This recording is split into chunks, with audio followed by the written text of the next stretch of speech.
So it's my pleasure from the University of York's Management School to welcome Reetu Kansal from the University of London to give a presentation, a masterclass for us. She's also the Diversity and Inclusion Lead for the Chartered Management Institute on the London board. And so if anybody's done any searching on the title, you'll realize there's a very strong connection there.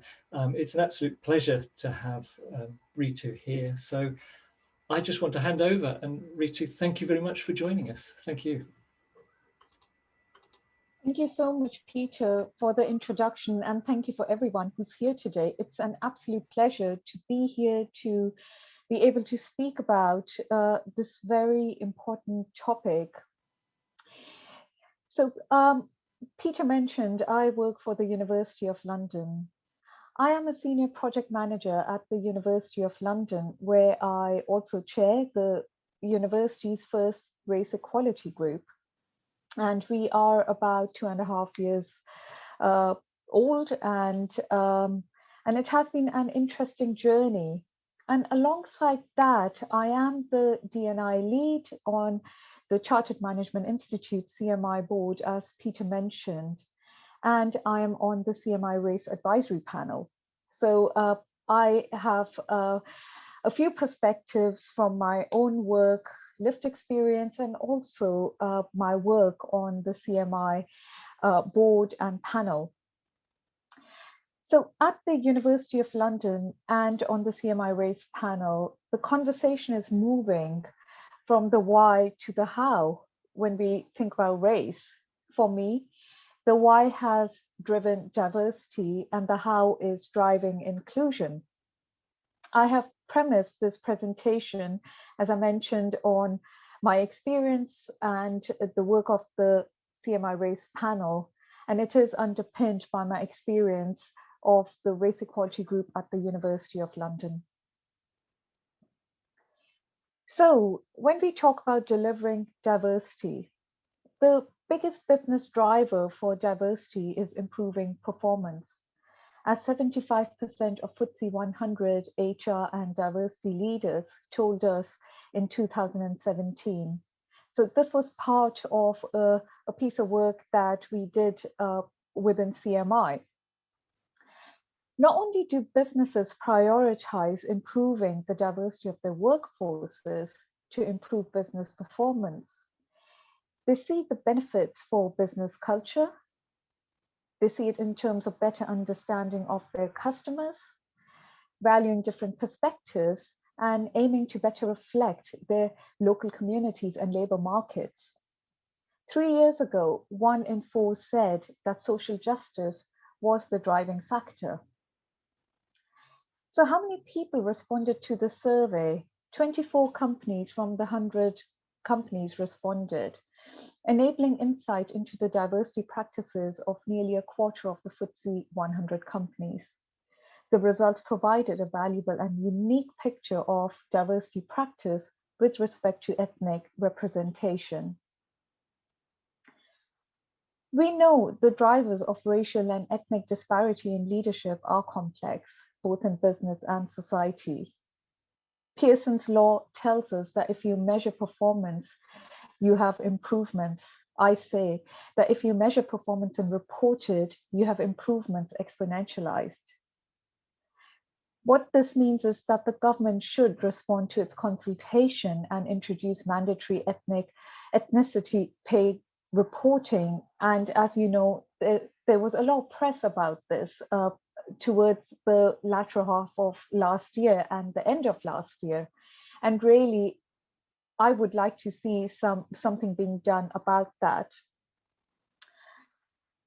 What the ethnic pay reporting will do is it'll allow organizations to better understand disparities, develop action plans with their workforces, remove any barriers to opportunity, and improve diversity at all levels of management and leadership, and to do all of this in a really informed manner.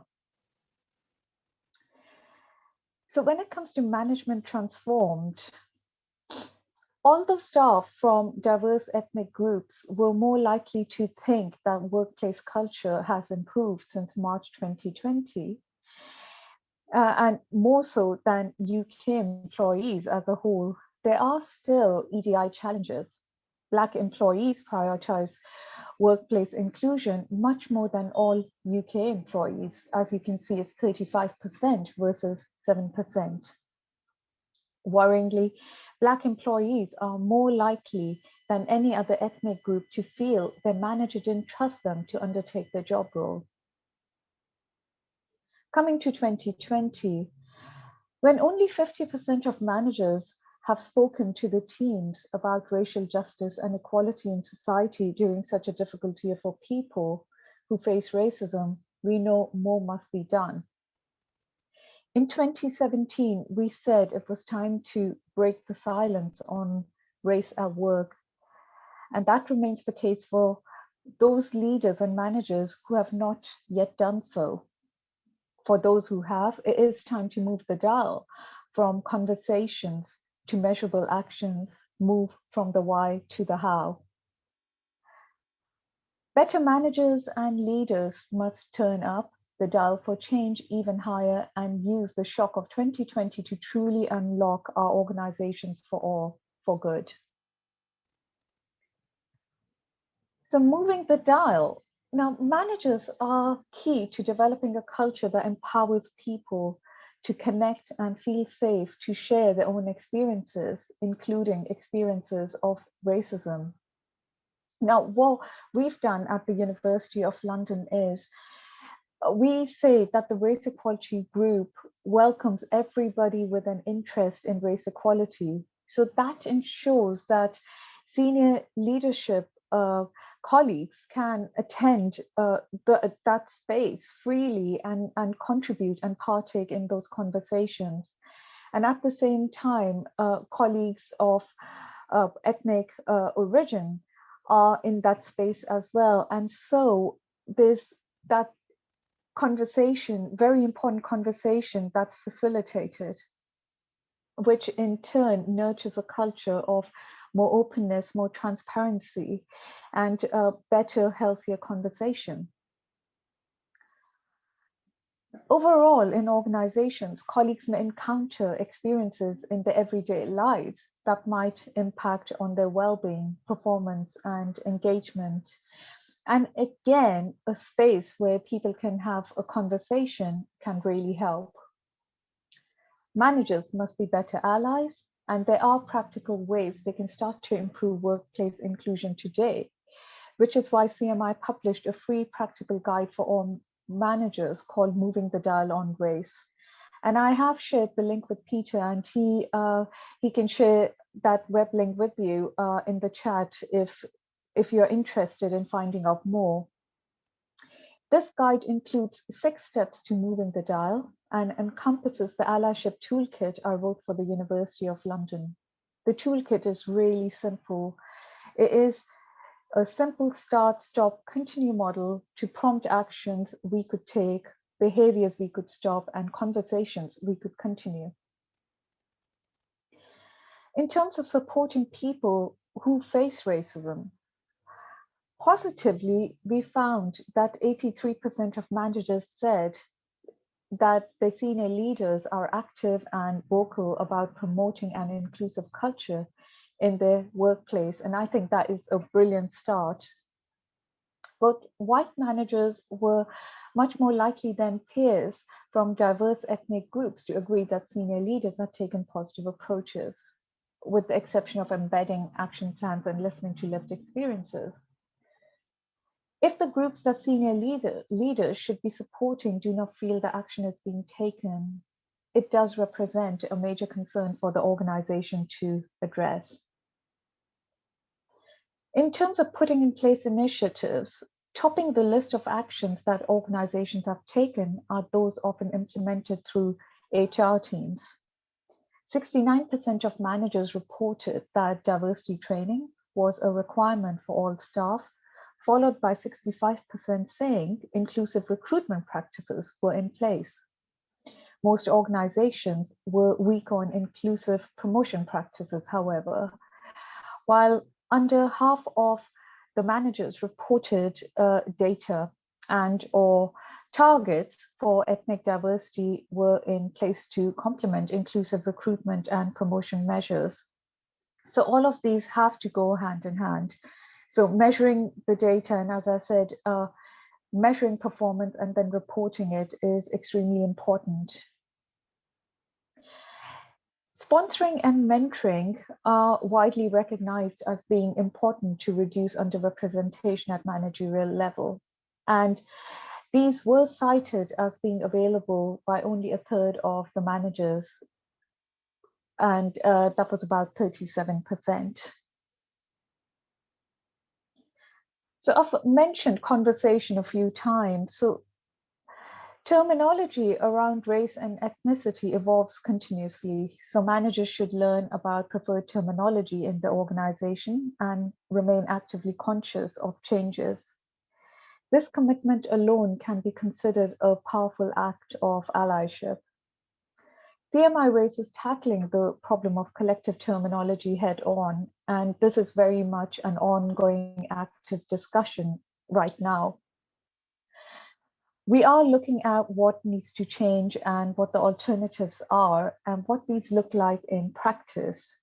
But we are also cognizant that the reality is that the terminology is evolving, but the government's terminology, for example, the use of acronyms remains in place. But as I said, we need to look at the alternatives and what these would look like in practice. Ending microaggressions at work is an important step. So in that respect, our CMI research showed most managers are confident to call out racial microaggressions or offensive language used by the team members. This is very important because when left unaddressed, these comments and behaviors become permissible and normalized in the organizational culture. But when only 2 in 3 managers from diverse racial groups can categorically say that they have not experienced a racial microaggression at work during last summer of shocks, it shows the enormity of the issue we must face up to and really end. In terms of building support, CMI research shows that a majority of managers feel they have enough support to talk to their teams about race at work. However, managers from diverse ethnic groups are significantly more likely to say they do not have enough support to talk to their teams about race at work compared with their white counterparts. Feeling unsupported and isolated is emotionally exhausting. So in that respect, empathy and psychological safety play an important role. The subject of race may invoke trauma for people, including managers who experience racism. It is vital for managers to lead with a human face, create safe spaces, and develop networks for themselves and their teams. It could take the shape of a staff network like the Race Equality Group at the University of London. Or there might be other ideas where managers come together with the team members to have discussions around allyship or facilitating mentoring and coaching conversations where possible. Managers should team up with others in their organization by joining or starting a network, as I mentioned. So I co-founded the university's first race equality group. And as I mentioned, we are about 2.5 years old. And I can confidently say that we are moving the dial on race within the organization. So such a group can be really impactful. Managers should also seek to build relationships with managers in other organizations by joining a network like CMI Race. So in terms of raising awareness and skills, we established that too few managers have received training in diversity and inclusion. CMI's professional standard shows that this is a core competency for managers throughout their careers. And it's not something, in my experience, that you do once, maybe during your induction, is something that should have a refresher training within the organization on a regular basis. Also, more certainly needs to be done by private sector organizations. And I know there are a number of private sector colleagues amongst us here today. And more also needs to be done among small and medium-sized organizations to enable their managers to undertake this type of training. And training needs to be accessible and scalable. So our CMI research showed the move to remote working is allowing more people to undertake diversity and inclusion training more than before. And we must take advantage of this opportunity and momentum and ensure that training is accessible to all types of workers and scalable across the organization. To support this, CMI has developed digital bite-sized programs to complement existing equality, diversity, and inclusion qualifications. I would encourage you to check these out on the CMI website, and also to take these into your organization and have a discussion on maybe one of these bite-sized programs. And that could be the starting point of starting a network that is then gradually more open to talking about race, talking about a more transparent, more open culture within the organization. So that's it really from me. I did want to have a lot of time for questions. And so again, thank you for tuning in and being here. And I'm happy to take any questions. Before then, Peter, it's over to you.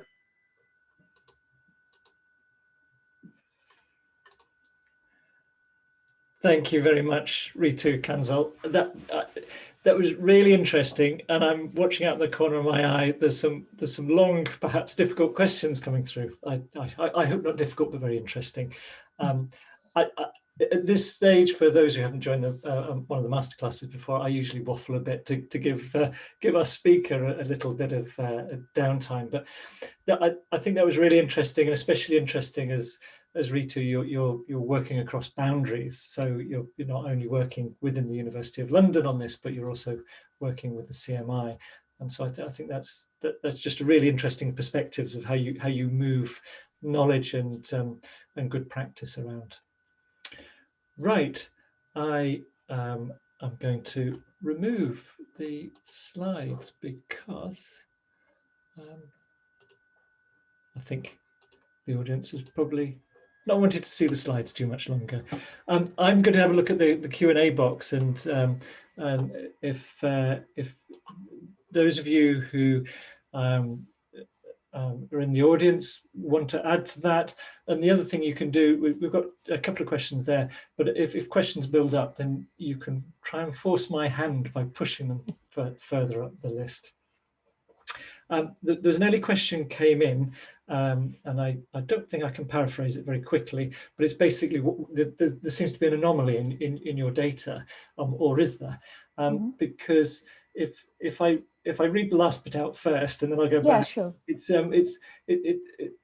It appears that the Asian workers, part of BAME, their figures are virtually equal to the white worker figures. So the person asking the question looks at the percentage in the groups, and is that right, that there's a disparity on black workers, but when you take Asian and white, that disparity is less or doesn't exist? I think it needs to be taken into context, and actually I will look at the stats more carefully because there's more to it than just is on the slide. So there's a bit of context, and I would like to actually give a fuller response to that. So if it's okay, I will take that question with me. And I am very happy to share a response with you, Peter, and to disseminate it later on. But when it comes to stats around, and I will use the acronym as the government uses it, BME, I'm not particularly fond of this acronym myself, but when it comes to that, there are so many ways in which the pie is sliced. And to be honest, when we look at the stats and when we look at survey results, we do need to put them alongside each other to ensure that we are actually looking at a full picture. And so, yeah, I would like to address the question fully outside of here. Yes. Okay. No, and I realise that you're working extensively with CMI. You really engage with them, and part of the authorship of that report. So I realise there's a lot of And data. actually, if I think there might be one or two CMI colleagues who I work with on race who have very kindly joined this masterclass. So if they have insights, I'm very happy for them to share some more stats if they've got ready access to that. And we can talk more about it right now. I will keep an eye on the chat because that's Great, brilliant. They can communicate with me. There's a very quick question about the CDI toolkit oh, maybe it's the CMI toolkit? Sorry, CMI. Yes. Okay, beg your pardon. How would people access it? Is it a quick search? There's a link. Yes. Let me see. Am I able to? So I have actually shared it. So that's the link to the race page, and it has a whole bunch of resources there that should be helpful. And you've actually shared it as well, Peter. Yes, that's the link. So that's the link to access it, but you can also search it via Google. Okay, wonderful. The next one I haven't been concentrating on. I'm afraid I'm just going to have to read out because I was concentrating on other things. There's a question about mentoring and leadership training, and about I'll highlight this one, the drive for representation to improve career prospects. Doesn't this talk about the deficit model that's not 100% right? And I don't know whether you want to answer that question, part of that question, or what you want me to carry on. No, I'm actually happy to address that because actually, again, it's a bit subjective, but again, we have to start somewhere. And in my presentation, I mentioned that a lot of organizations are initiating action initially through the HR departments. And that sort of makes sense because a lot of your staff policies, people policies, and strategies sit within the HR function. That's where you have the possibility to look at training and to look at your recruitment practices as well. And I know that there's a little risk there that are we nurturing tokenism? Are we actually operating a deficit model? And that's where you need to strike a balance between really using the training and using your recruitment practices to identify, hone, nurture, and encourage skill sets within your staff base, and to attract the relevant talent into your organization as well. So it's basically, you've got all these tools, it's also how you use them. And I think what's really important here is also having the vision of, why am I doing this? Why am I delivering this training within the organization? Is it to gather some stats to say, oh, we are diverse, we have done, X number of trainings this year?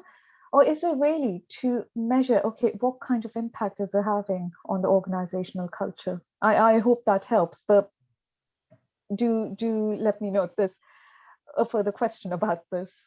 Yeah, and there was a lot in what this person asked, and I want to go on to something they asked in the latter part about diversity in leadership styles of not having, and I wonder what your views were about whether there is one type of leadership style that's very general, or what happens when you have the diversity in leadership styles, and whether you've got any data or experience or comment on diverse leadership types rather than the right leadership type.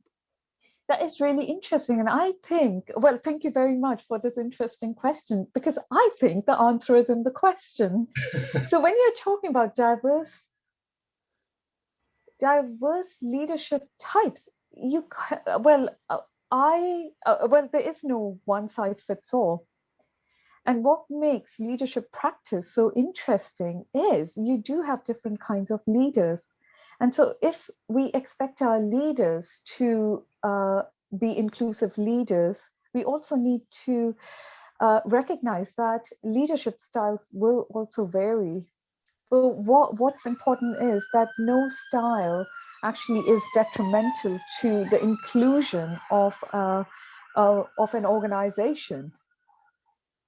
So yeah, I think it makes for a very interesting organizational culture to work with different types of leaders.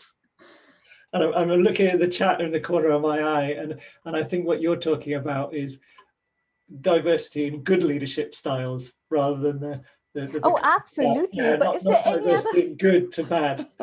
Oh, absolutely. But is there any other kind of leadership? I mean, leadership has to be good, and I am very much championing that. So when I say leadership, the little sub note I will put there is, I do mean good leadership that is actually conducive to a good organizational culture.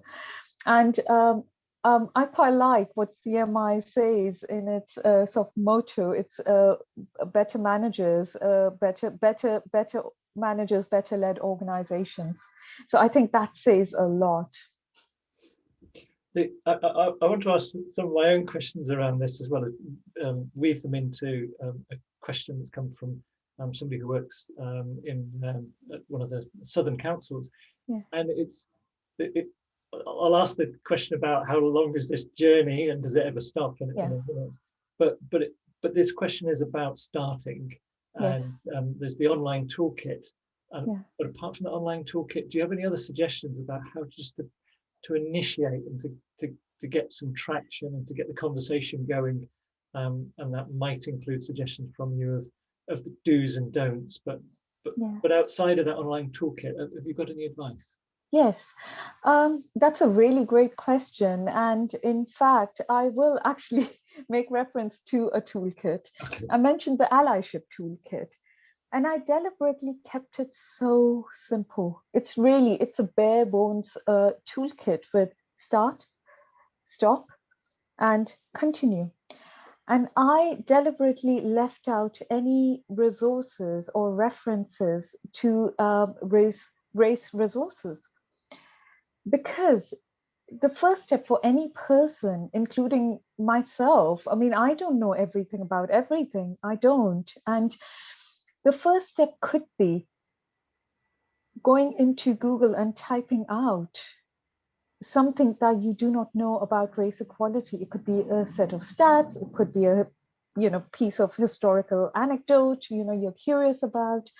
So I think it's looking at things with curiosity, but really empowering yourself and people to really take the first step. I think educating yourself and reading about things, maybe watching documentaries or even films. There's so much in popular culture that can be a really interesting way of finding out about something. And that could be a water cooler moment, where you can actually say, oh, by the way, I've watched this movie about this, over the weekend. And that could lead to a conversation. So it doesn't have to be something that's overly onerous. It can be really enjoyable and practical. So my advice would be, make it enjoyable, make the journey something that you would actually like to engage with. And it shouldn't feel like homework, and it shouldn't feel like a chore. Because what we are trying to do is have a culture that embraces everyone, and it embraces our differences, but also our curiosity.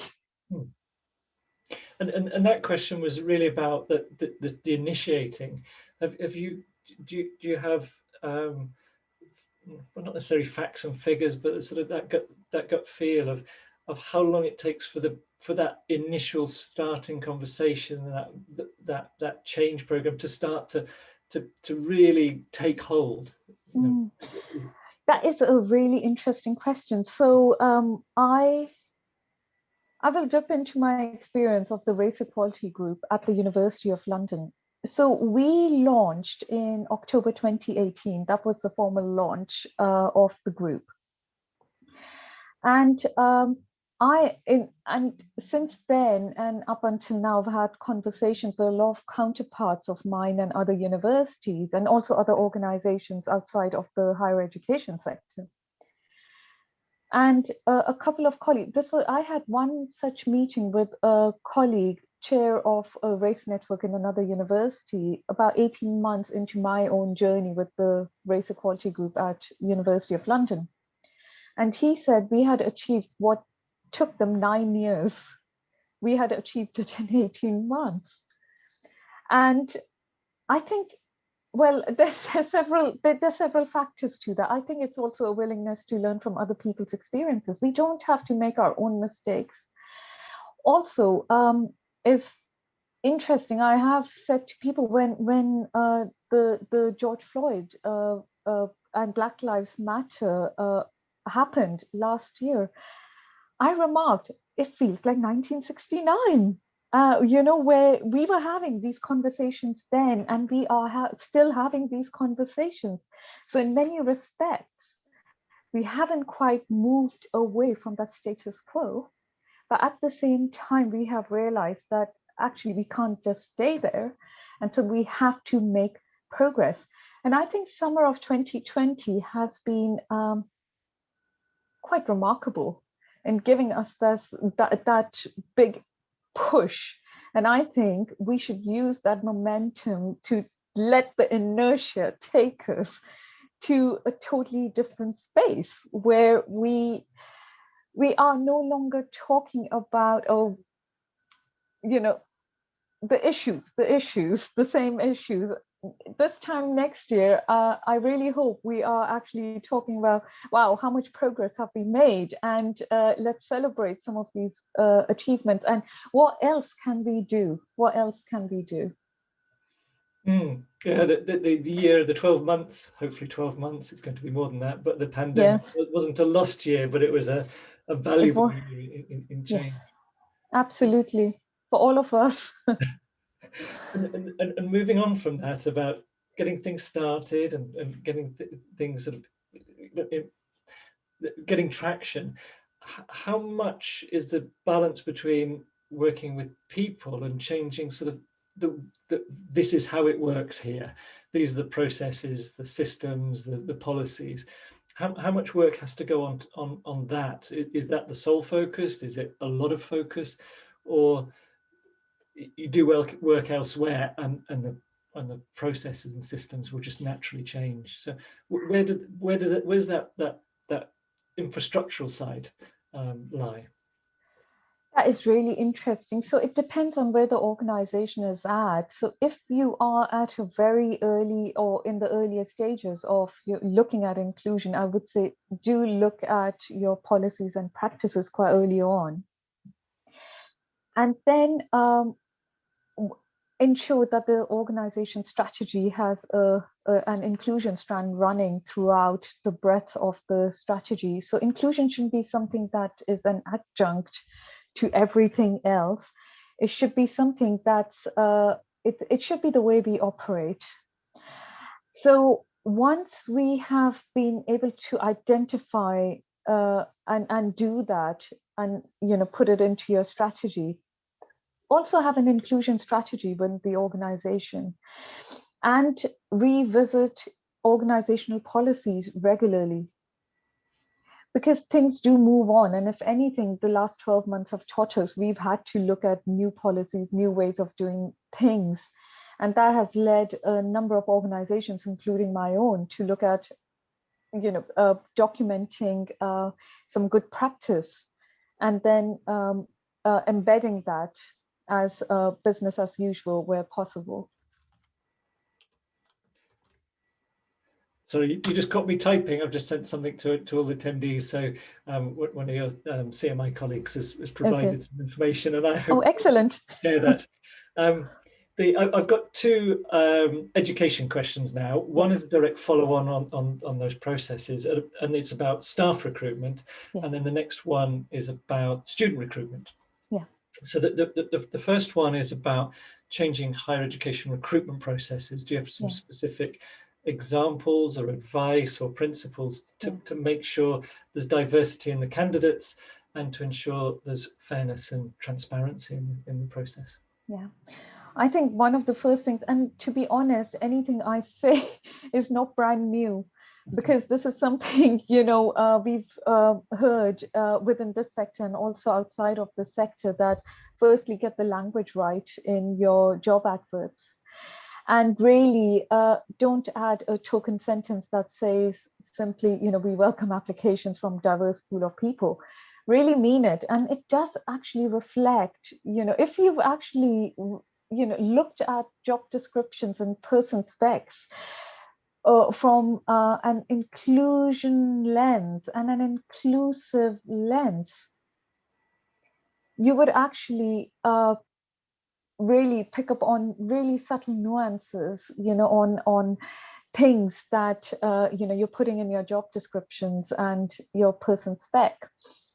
Equality impact assessments can be really helpful. Now you can Google equality impact assessments, or also please feel free to get in touch with me, because I have been championing them, and I've been one of the very few people within my organization to do so, because they do seem like box ticking exercises.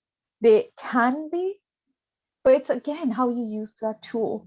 And I have actually even policies that I wrote myself, and there was one of the policies on our staff as students, which is our staff members studying for University of London degree alongside working as an employee. And there were subtle nuances that I picked up on, and then the then head of inclusion picked up on, where just tweaking the language slightly just made it more inclusive.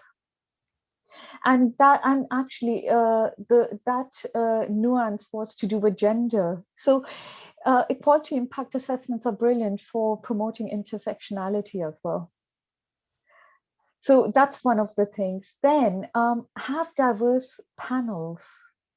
Have diverse panels, interview panels, when you are shortlisting and when you are actually interviewing the candidate.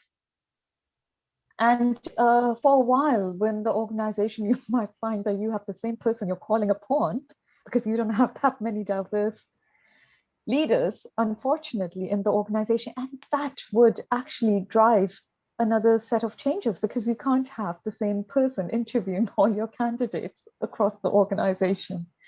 And that, I think, is a really telling and a really good point to pick up on. And then the third one is be easy on yourself. Don't kick yourself too hard if you feel, oh my God, this is actually taking so long. Have an action plan. So have your quick wins. So amending your job description is really quick. It's easy. You can do it, and it's to the benefit of everyone involved. HR, your staff member, when you do appraisals. Then have your medium-term goals. I think recruitment panels could be a nice way to test out some of your processes. And then the long-term test would be, of course, how many leaders do you have? How many diverse faces do you have in leadership roles and in various levels of the organization? And really put it into perspective. Do you have too much of a concentration of, let's say, people of, of an ethnic origin in your lower levels, but they don't actually progress? So what is that telling us? So really, what gets measured really does get assessed. And then really, I would add another point, actually, Peter, to this one. Reported, through committees make sure that you have formal channels of this information being considered. And I, for example, as the chair of the Race Equality Network, hold the Vice Chancellor's executive group to account in terms of the race action plan. And so it's really important to know, where is the progress being made, and how long will it take? Do assign timescales and revise them if necessary, but keep looking at that plan. No, that's great, and I had to smile when you said about targeting the same people all the time, and my eyes were slipping down, and there's a gender question coming up, and I thought, yeah, I recognise that, but I'll come back to that one in a minute. I said I wanted to ask about higher education staff. Yeah. I want to ask about students, and there's a Sure. question about it's at the top of my list, and it's the same as yours, about diversity and student population, and I am going to adjust this question. I'll get onto very dangerous territory because I'm going to paraphrase, and it's about working class recruitment into UK universities. So I don't know whether you want to split this and talk about working class representation in UK universities, and then add to that, or just combine it with white working class boys in UK education who are underrepresented. So I wondered whether you had a working class or just or a very specific white working class boys comment and of how us as not recruiting staff but recruiting students. Yeah. And I think actually you've touched on something so important and so pertinent actually.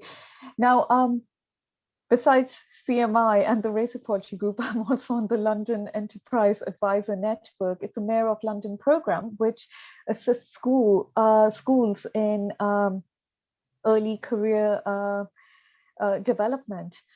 And the reason I engage myself with this is because I think change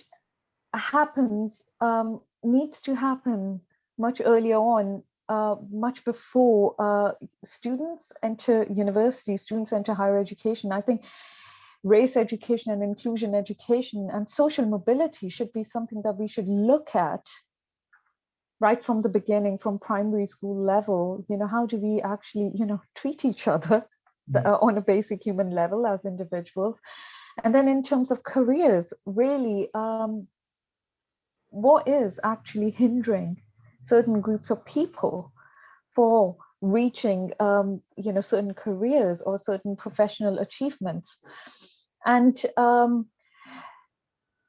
so in terms of school level, I work with career leads in schools, and we do look at the different groups of people, including, white working class or, NEET, nearly, people who are actually on the verge of not being employed ever. They are quite, they really, really require support to get onto education, etc. And so what kind of support can we actually provide as a mentoring?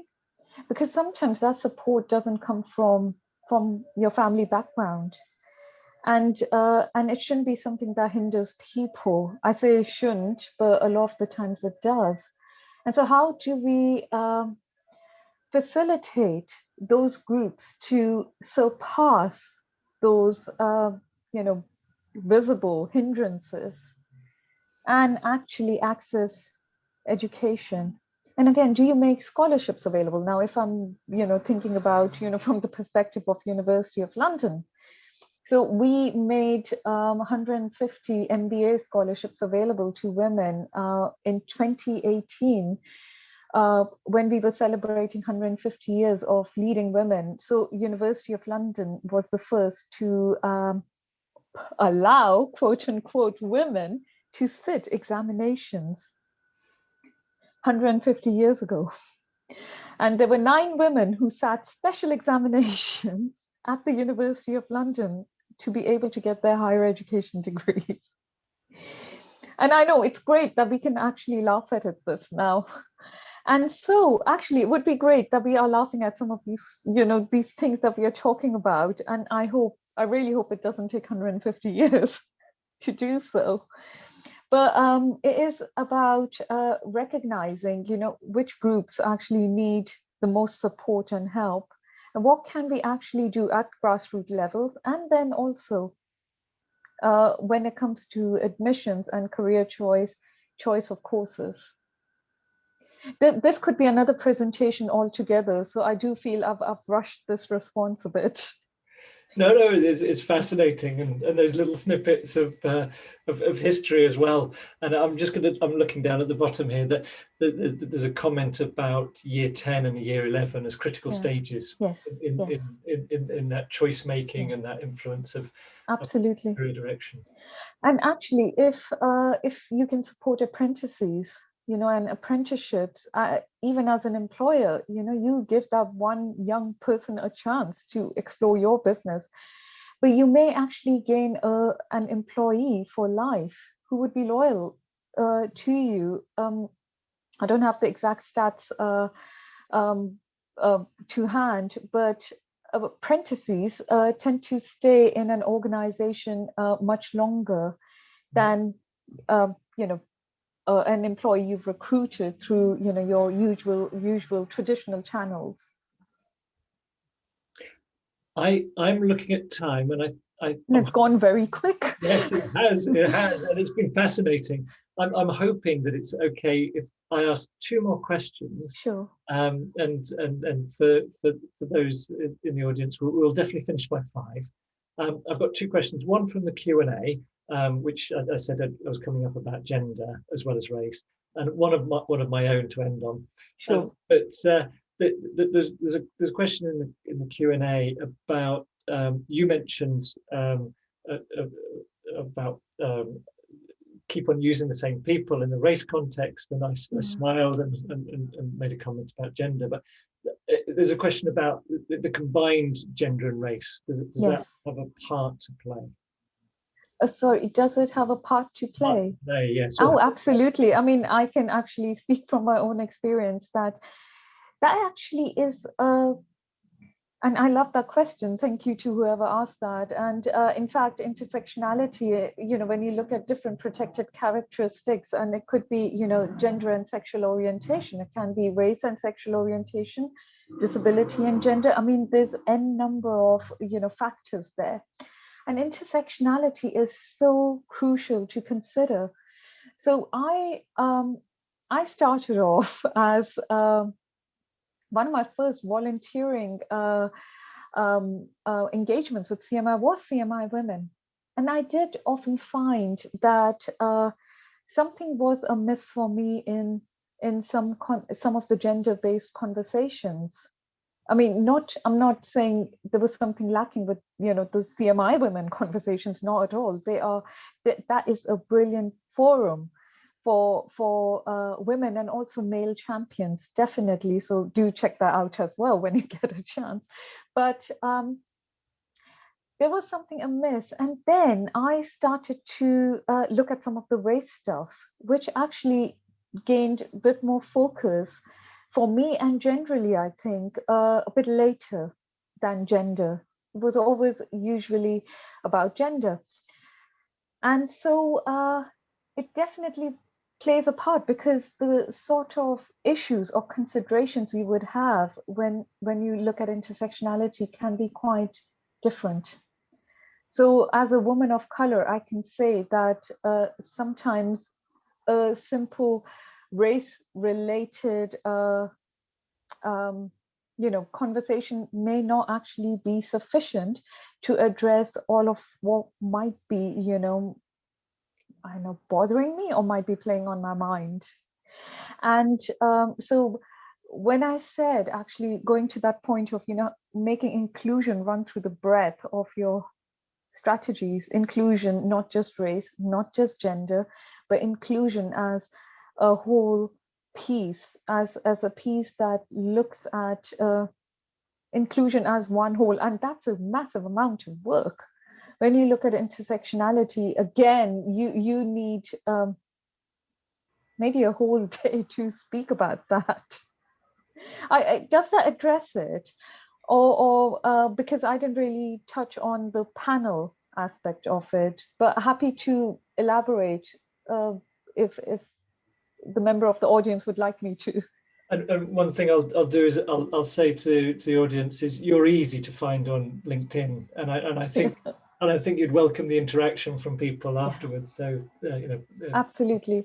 Absolutely. But one thing I would say is make sure your panels are diverse in the sense that they represent, they're representative of the gender, the racial makeup, of, I mean, if possible, of, the population, not your organization, but the population, and also any other protected characteristics. Another thing is people you're interviewing, so your candidates should feel comfortable speaking to you as a panel as well. They should feel this is an organization I want to work for. What would make them feel that way? What would make them, what would encourage them to actually apply and say, yeah, I really want to work here? I said I had a closing question. I'm just going to make it into a comment and make it a question of did I hear right? So some of the words that everyone takes away from you and the excellent presentation and really interesting answers from you. But I think I caught the word relaxed at one time, just be relaxed. And I think I caught the word fun at one point. You seem to have a very refreshing sort of progressive type view. I'm not expressing that well, but it's just you seem to shape it in a different way that I thought was quite refreshing. Thank you. Thank you very much. And that actually means a lot because I am very solutions oriented. And as I said, I am a senior project manager. That's actually my day job. And I'm very solutions oriented. And that's how I think if I were to say, what's my philosophy of how do I live life? It's positive and solutions oriented. And in fact, actually, if I reflect on why did the race equality group at the University of London make rapid progress or relatively rapid progress, there is so much to be done. I'm not actually going to bed tonight thinking, oh, I'm done and I can actually close this, it's all done. But it's because it's looking at solutions, what works for people who are actually engaged right now. So it's not we should look at past experiences and history to a certain extent. Definitely, there's so much to learn from those, but we should be careful that we don't actually get stuck there, and we actually get stuck in a holding pattern, as a business would maybe relate to. At the School of Management, you probably talk about holding patterns, and actually move forward, and change is something that is a constant. It is we will always have change, whether we like it or not, and then we might as well embrace it and make it our friend. I think that's a really good point to end on. I'm also eyeing the clock down below.